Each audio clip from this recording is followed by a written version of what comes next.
This question to kick off with from Pierre on YouTube.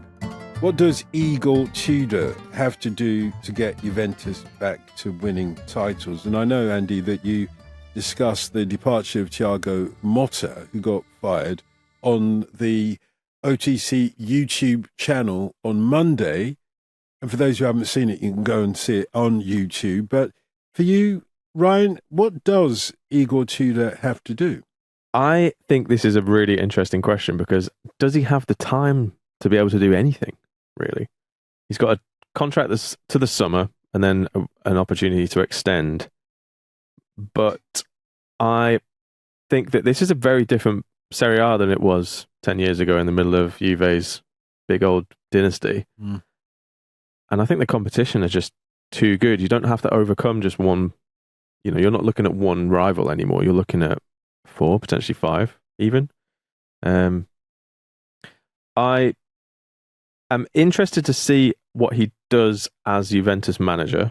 I think it's impossible to predict exactly how it's going to go. I think it's just I don't think the track record as a head coach is really too applicable to this main job. I think his time as assistant under Pirlo maybe is a more interesting aspect to it, because I feel like that side, I think a lot of people maybe might look back to how they talked about that Pirlo year and think, actually, it wasn't really as bad as compared to what we've seen since. It actually probably wasn't quite as bad, and maybe it was a little bit disrespected. I think there's an issue at Juve though, and I think that they're one of a few clubs around Europe who have had a lot of success and are maybe struggling for a little bit of what that next evolution will be. I know that they've had a huge amount of player turnover, financial turmoil, changes at executive level. It's less on Igor Tudor, and I think it's more about the bigger structures around the club, to be honest, which sounds like making it more of a big picture thing. But for example, in short, with this current group of players and giving it 18 months, I personally can't see Juventus winning the title within... Well, they're not going to win it this year, and I don't think they're going to win it next year. And that's the maximum that this current contract will take him. So it's quite a short answer, but I think in short, I don't think he can do much to return them to winning the title solely on his own. I think they're going to need a lot more joined up thinking on the transfer strategy. I think it's become a bit muddled. You look around that Juventus squad and they didn't fully lean into what they would have needed to in order to maximize the Thiago Motta appointment, and now they're left with a group of players who, I mean, what system would they even fully all fit in? They remind me a little bit, and they're not as bad, but they remind me a little bit of, in terms of squad makeup, of kind of what Manchester United did. I guess the difference really is age, I suppose. So if you were looking for a reason why Tudor might work, he is, as we were talking about on Monday's YouTube video, extremely physically demanding of his players. Now, having the youngest Juventus side in a generation really helps in terms of that. In terms of players who actually have the physical capacity to carry out what you want. Clearly, there'll have to be a few more adjustments.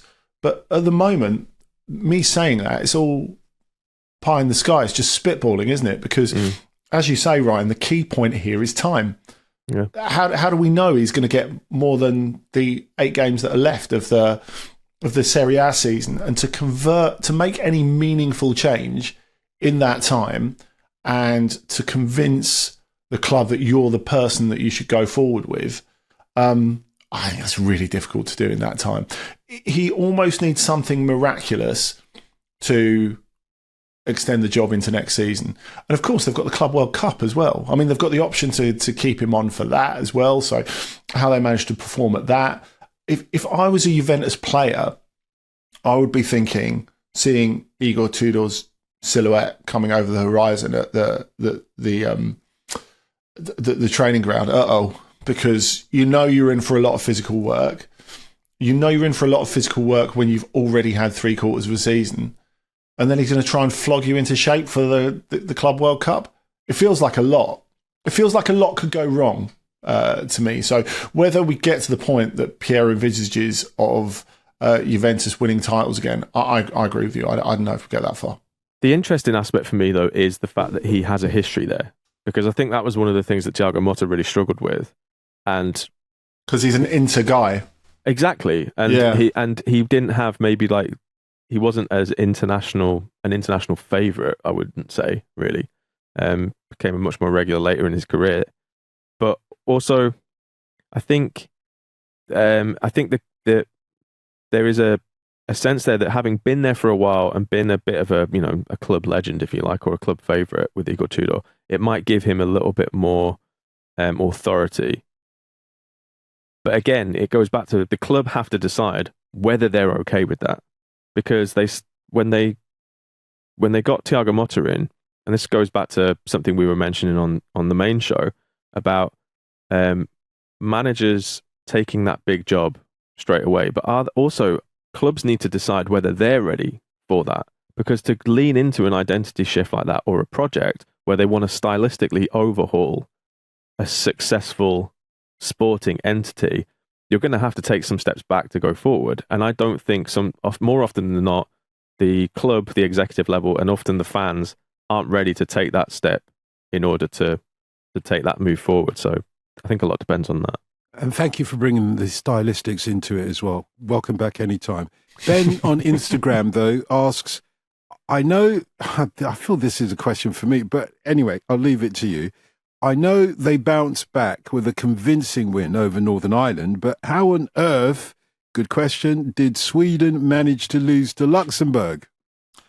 You say it's a question for you, but I don't think really Ben wants his reply through a load of choked tears. So I'll pick up the slack here for your benefit. I think I always look after you, man. Come on.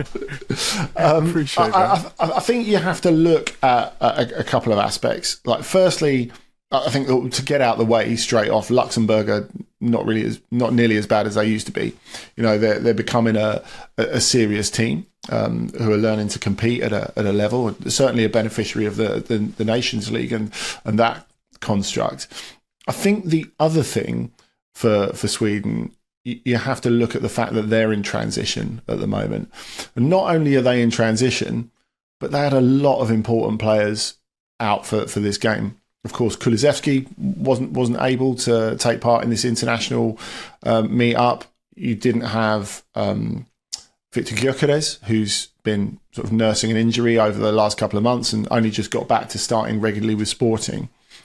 And I think Gyökeres is an interesting one to look at, because if you look at Gyökeres and Isak, all of a sudden we're convinced that Sweden are a threat. And Sweden should be able to do something. It's a bit like Norway and the issue they've had in rolling with Haaland and Ødegaard all of a sudden. Because those two players are in there, we're like, well, you should be winning stuff now. You should be qualifying for World Cups. You should be sticking it to the better teams in international football. But should you really at this point? I mean, you look at, especially with Isak and Gyökeres, it's a partnership we've seen already can work in the limited internationals that they've played together. And they've looked irresistible. And it creates this level of hype when really, has it been justified? I mean, they've been in Nations League C, which, Sweden should be higher up than that. And then you've got, it's sort of like unleashing Isak and Gyökeres, it's like... to use Jay-Z's line about going after ants with a sledgehammer, really, isn't it? So I think they need a team to evolve around them as well. We need to know how, on a consistent level, Kulusevski can click with them. There are other players that they need to bring in as well who weren't in this squad. So you look at Hugo Larsson, who's doing good things at Eintracht Frankfurt, Viliot Svedberg, who's... at Celta, and these are players who are all developing into being the sort of players that Isak and Gyökeres will need as their supporting cast. Bergvall as well, you could add to that? Bergvall's absolutely one of those players. I agree, Don. He could be a starter for them going forward, and I think he's going to be one of Spurs' most important players going forward in the next 5 years. But I think he absolutely falls into that, Bergvall, because it's all about finding a balance between all those players. And there's a lot of quality in there to get excited about. Are they a great team yet? No. And of course, a lot of those players, as we pointed out, like Bergvall, Larsen, Villiot, etc., weren't in the squad for this, as well as Victor Gyökeres. So I think you have to manage expectations. I think you have to be reasonable. And as we've seen with Norway, it's so hard to keep a lid on that level of expectation, certainly in the international consciousness, while you're building that sort of thing. So yeah, it's going to take time. I think national expectation is more reasonable than international expectation as well, because as Lars has talked to us about before with Norway, the expectation within Norway and outside Norway is very different. In Norway, they're like, well, we don't normally qualify for tournaments, do we? So it'd be nice if we qualified for a tournament rather than we have to qualify for a tournament because we have these players. So I think we have to bear that in mind, that there's a slightly different view on things from outside the country than in it and in its football culture, where they know that there's definitely a bit of evolution and change going on. It was a really good explanation, and thank you for that. Gavin on email asked, though, Ryan, has Niko Kovač had the desired impact at Dortmund, replacing Nuri Sahin, of course? The very short answer is no. Well, we've got time. Let's the go for the long expected. Don't worry, answer. I will elaborate. The expected impact, potentially. I think, we're talking about identity before, and I think this is a club that is in quite a crucial moment. I think Dortmund. I think it's a moment that they've been trying to keep at bay. I feel like Andy and I have had conversations over the last 4 or 5 years about this many, many times in passing. Because people want to know, because they remember Dortmund from a few years ago. Well, they should always be competing, is what we I think that's a really interesting point you raise, right? So did the club. So there's a lot of people involved in the club who are still running the club. They remember Dortmund from a decade and a half ago, and they haven't. I don't feel like they've fully broken free still. The spectre of Jurgen Klopp and that era still looms quite large over the club, and managers are quite often compared to Klopp, compared to that sides are compared to that era. I do think that the closest they had it, some might say Thomas Tuchel because of how fiery he was, but he never quite had that connection. I think Terzic was probably as close as they had it in terms of creating an potentially something emotional success. I think that final day of the season will go down as one of the all-time Dortmund sliding doors moments, because I think it led failing to get over the line that year. I think led them to a path that ultimately they ended up here. I actually quite like Niko Kovač. I think he's a good coach. I think he's probably his work at Eintracht, I think, is because it was so far away now or so long ago, and I think it goes a little underappreciated.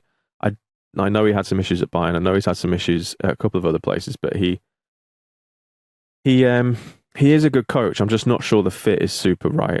And since he's come in, I think it's 4 defeats in 6 in the league, 2 wins. I think there was the big win against Union, and then away at St. Pauli, but they're through to the Champions League quarterfinals. So if you've been watching Dortmund over the last however long, you could just say same old, really. There are 2 Borussia Dortmunds. There are the ones who will put together so many, or have what you would say are inexplicable defeats, but they happen quite regularly in the league, and then they will progress quite well in Europe. So there's a big summer coming up.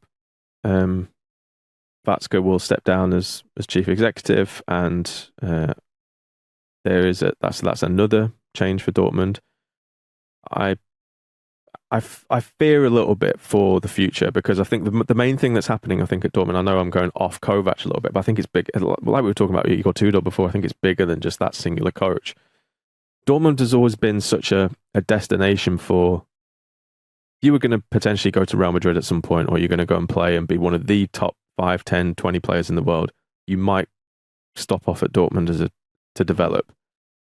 I think the most worrying or alarming thing for me is that idea of them being such a destination has started to fade a bit over the last couple of years.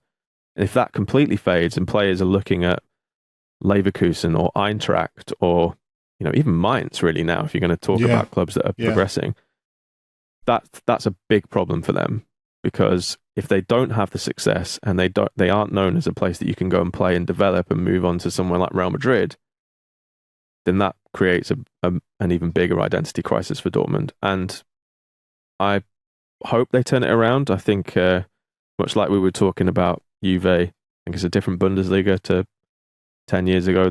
You've seen the evolution of certain clubs who have moved up from that middle tier and pushed for Champions League qualification. So there's a lot of work for Kovač to do, but he can't do it on his own. I think that's the interesting thing, the comparison that you've made with Juventus. I mean, Dortmund were probably feeling pretty bad with themselves before they started listening to this podcast. And now, like 15 minutes in, oh my God. Sorry, guys. I said with love. With German Juventus. But I think the interesting thing is, I think there are two strands that I'd like to briefly pick up on what you said, Ryan. Firstly, I think in terms of them having a big summer, that's right. They had a big one last year and they made a mess of it, of course, because Nuri Sahin didn't work out and they spent a lot of money on players. And I guess like the other half of that is that they haven't really got time for it because they've got the Club World Cup, just like Juventus. Yeah. These are two clubs who would need to have a rethink about what they are, but they don't really have time to do it because their summer is unbelievably squeezed. And going back to your other point about players going there and seeing it as a go-to place for their football finishing school or their elite football finishing school, be interested to see if Joe Bellingham feels that it's the place for him to make the next step or not. You've already mentioned Eintracht Frankfurt. Fred on Instagram asked, how much credit does Hugo Ekitike deserve for stepping up at Eintracht Frankfurt after the departure of Omar Mamouche, obviously to Man City in January? I think a lot of credit. I think for people who have watched that Eintracht side over the last however long, I don't think it's a huge surprise because I feel like this iteration of Eintracht is a little bit more able to regenerate in that way because of the profile of players that they have in those positions. I think Ekitike and Marmouche were, if you go back to that great Eintracht side when you had like Jovic, Rebic, and Kostic all in there, and they were very like, it was so balanced. It almost reminded me of sometimes you see these international sides that have like just the perfect kind of structure, and you take one of them out, and maybe it doesn't really work so much. Mm. But they all had their roles that I feel like without, I don't think maybe Rebic, but none of them really clicked as well in other setups without those relationships. I think Marmouche and Ekitike and the players that Eintracht have around them, they're a lot more able to roam. I think they're a lot more fluid and they flow a little bit more, and they can play in a little bit more in multiple roles across that front three. I know that Marmouche had, sometimes he's down as a striker, sometimes he played behind, sometimes he's moved right, but the relationships that they had, I feel like this Eintracht side was a little bit more set up to for a player like Ekitike he was already kind of doing it, so there's a little bit more space for him to do that, or he maybe had to take a bit more of the mantle. Now they're coming back after not an amazing run in the league. They had those 3 straight defeats in the league. Bayern and Leverkusen, not too bad, but the Union one at home was the one that was a real kind of worry for them. And what happened? Well, I mean, Union have this, right? I think Union, they will all of a sudden pull out a a result like this, when you against a side like this, and you're kind of a bit like, okay, where has this come from? But then you see Stefan Baumgart, the sidelines, just, you know, all kind of with his like gilet. He's got rid of the flat cap. This is going off on a tangent. I'm sorry. I'll pull that back in. I'll save that for my own show. But it's a good tangent. If you want to do an hour, if someone, we got this one from Ryan on Instagram. And what do you think of Stefan Baumgart's club drip since he's been at Union? But I think they outplayed Union and should have won the game.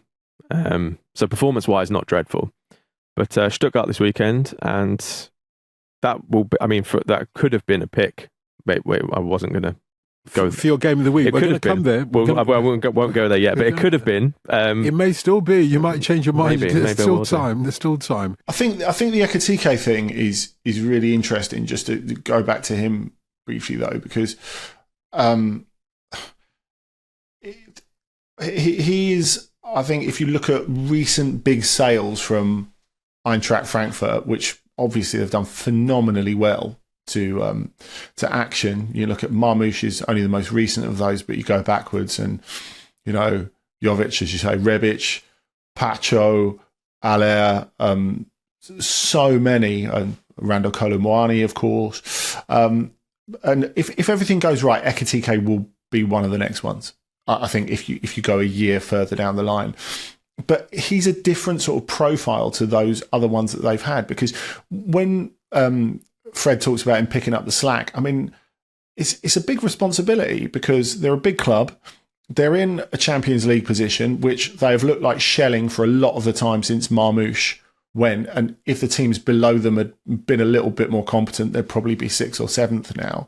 But they have got an opportunity, which Ekitike can help them take. And, you know, he's given that responsibility, and he's only 22 years old still, you know, because he's been through the mill at PSG and it didn't really quite work out with him. It's probably quite a poor choice of move, to be honest, when he was still a developing player who needed to play. But if you go back to what he was at Reims, he was always able to take responsibility there when he was a kid, when he was a teenager. He showed up and scored big goals in big games. And it's not just his goal scoring. If you compare him to, say, Andre Silva, if we're talking about previous prolific Eintracht strikers, who is, you know, a good striker, but just a goal scorer, Ekitike is not that. I think, you know, you saw the game that he had with France under-21s in that 5-3 against England last week, which was a brilliant game, by the way.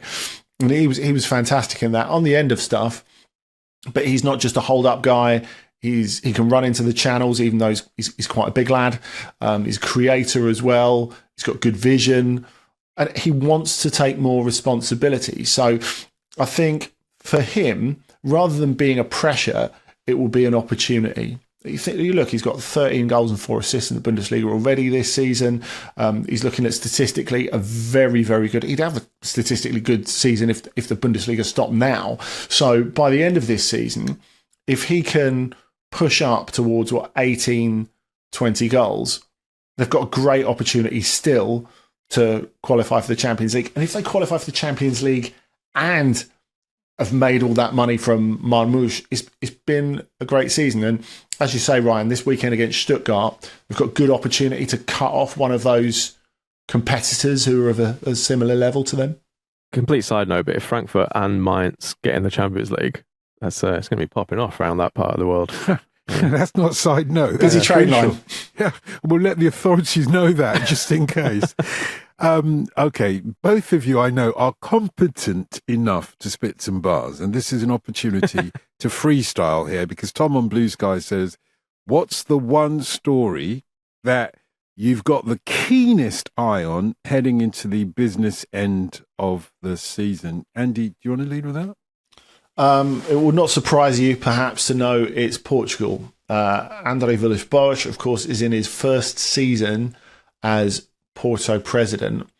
Now, when we talk about inheriting delicate situations, of course, he took over after 42 years in charge of Jorge Nuno, the now late Jorge Nuno Pinto da Costa, and he was the club's greatest president of all time, of course. They transformed Dimension under him. They managed to win stuff, became regular competition to Benfica, who were unchallenged as the biggest club in the country before that.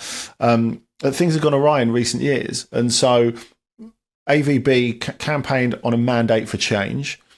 But of course, what you realised when he had that unbelievable walkover victory is that what that meant is the right to deal with a load of inherited problems. And there's no real way to look good off the back of that. So it has been a season of at least partial pain for Porto. They are now out of Europe. They're out of the Cups. They are not going to win the league because they're 9 points off the top. And I think what is the biggest problem for them is the fact that his first appointment as coach, Vitor Bruno, didn't work out at all. He was previously the assistant to Sergio Conceição, the previous coach who was very close to Pinto da Costa. Of course, Conceição famously called Vitor Bruno a traitor.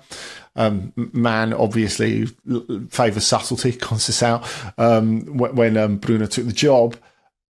And that's get rid of him a couple of months back. They took on Martin Anselmi from Cruz Azul in Mexico, Argentinian coach, who was sort of billed as the Argentinian Amorim. And his ideas aren't really taking root. So I can't really work out whether that's because he doesn't have a brilliant squad at his disposal, or maybe he's a little bit inflexible. Perhaps it's a bit of both. But he needs a couple of good months out of Anselmi, AVB, if he's to alleviate some of the pressure from him. Having two lame duck managers in the same season would be an awful start to his tenure. And like I said, I have sympathy for a lot of the inherited problems. But as we've said with these various other big clubs, having a need to reform is really difficult to do it at a club of size, because obviously every time you lose, it's an absolute disaster. And it's very hard to work under those conditions. So how Porto develop between here and the end of the season and what that does to AVB's position and the strength of his position would be really interesting. And what would you go with, Ryan? I mean, it's a tricky one. I think in terms of just stories and stuff that I'm keeping an eye on in terms of a title race, Serie A is the most obvious one for that factor for me. I think it's been really interesting all season, and I think it extends down to, the race for the Champions League. We talked about that with Juventus kind of hovering outside, but Bologna potentially going back to the Champions League is a big one for me, because I think it's so difficult for a manager, and this was going to be my other story that I might touch on, so I might give two brief ones quickly, if that's okay. But Vincenzo Italiano coming in at Bologna after Thiago Motta's departure, someone we've talked a lot about this week, I think that's such a difficult job to do when you come in to replace a guy who has been successful and hasn't been fired, just left on their own accord to go somewhere else. And to maintain that and to potentially finish above Juventus this season and get back to the Champions League, a feat that, yes, Thiago Motta achieved. And it was the first time they've been into the European Cup in 60 plus years, I think, by memory. If they go back-to-back Champions League qualifications, first of all, no matter who wins the league, you could put Vincenzo Italiano in for a shout for manager of the season in Serie A. And also in terms of achievement, I think that is an absolutely incredible thing to do and very, very difficult. And quickly switching to someone else who's been in a similar situation, Alexander Blessing at St. Pauli, who I think are starting to struggle a little bit, but I do think that they will stay up. And the reason that I wanted to highlight them is because I think that it looks like, and I'm going to touch wood, not that because I'm a Highest Foul fan, but because any Highest Foul fan will be hearing this being like, please don't say we're going to go up. I think Highest Foul might do it this year. So I look forward to coming back on at the end of May and apologising. But having a Hamburg derby in the top flight would be great. And I think that taking the job after Hutzler left for Brighton after getting them promoted, again, really difficult thing to do. I think a lot of people haven't fully appreciated how difficult it's been. They had a lot of injuries to deal with. They've got an incredible defensive record in the Bundesliga, and they just haven't been able to score goals. I think they've scored the fewest goals in the league. But I feel like if they manage to stay in the league, I think it would be a really, really good achievement for them anyway. That's the priority. And I think, Andy and I were there earlier on in the season, and you can see why you were talking about destination places to go. I think, for example, if you're a young prospect at a Premier League club and you're looking for somewhere to go and play minutes, and especially in an attacking sense, they could very much develop into a club that could become one of those places to go. So, yeah, two managers who I wanted to highlight who I think have took over in very, very difficult situations, and I think have both done very well this season. If I could double down on the jinxing, I look forward, Ryan, to seeing you in Hamburg for the top flight derby next season. Let's do it. Yes. That derby. We'll be there.